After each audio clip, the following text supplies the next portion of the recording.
Spider-Man is the most popular superhero in existence. There's no doubt about that. And with something as popular as Spider-Man, there's going to be lost media revolving around him. Today, we're going to be looking at lost media revolving Spider-Man.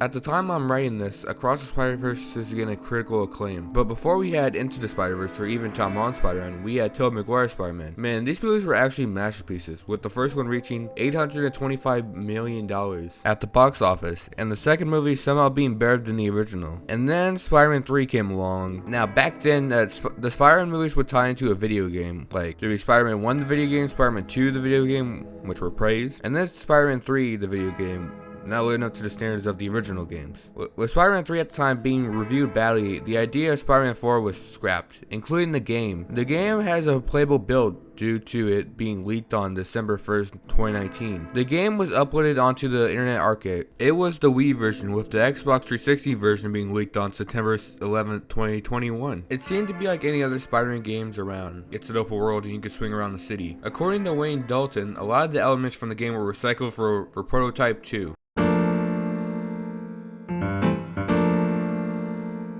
This all takes place back in 2001 when Spider-Man 2 Enter Electro released on October 18, 2001. What a lot of people don't actually know is that there was a brief section that was changed from the final version. What was changed actually has to do with the ending of the game, where you have to fight Electro on the top of a random building. But in the original version, before it was changed, you fought on the World Trade Center, and the thing that gave it away was the Electro's top of the world line. Now all of this was removed from the final version. So they just fight on like some random building, and the top of the world line is just cut. And here's what it looks like. That struck me?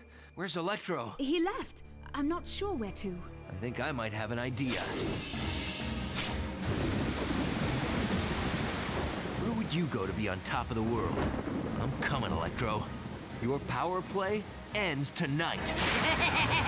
The pre-9/11 version of the game is still available via the internet, but most physical copies are the edited version.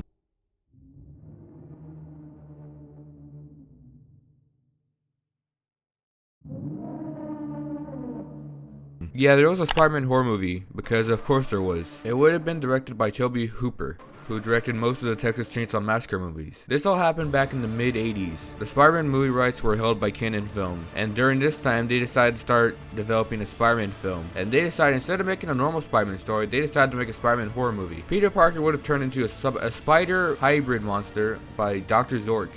After this, Peter, as a creepy spider monster, would be fighting Zork's monsters. This idea didn't sit well with Stan Lee. He pursued Canon not to move forward with the film. Eventually, Canon lost the rights to Spider-Man, and that would have been the last we hear of the scary Spider-Man movie.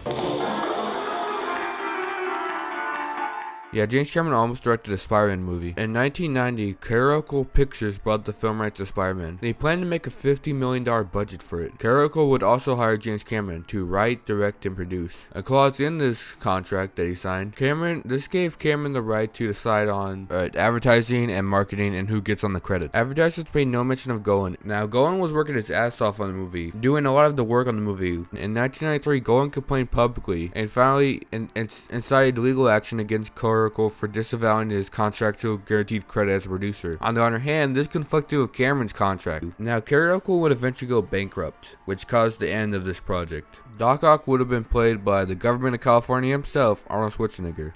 Kevin Spacey would have played Green Goblin. Yikes. And then, Leonardo DiCaprio, young Leonardo DiCaprio, would have played Peter Parker. The script got leaked online. It would have been rated R because of its strong language, violence, and a graphic sex scene between Spider-Man and Mary Jane. Carlton Strand, the villain, is loosely based off Electro, and he's only called by his real name. Spider-Man would have fought him on the World Trade Center. What's up with Spider-Man media and the World Trade Center? This version of Spider-Man to be more adult than the other Spider-Man movies, which it could have worked, but then again, it's probably a good thing Sony got the right. They're still part owners till this day.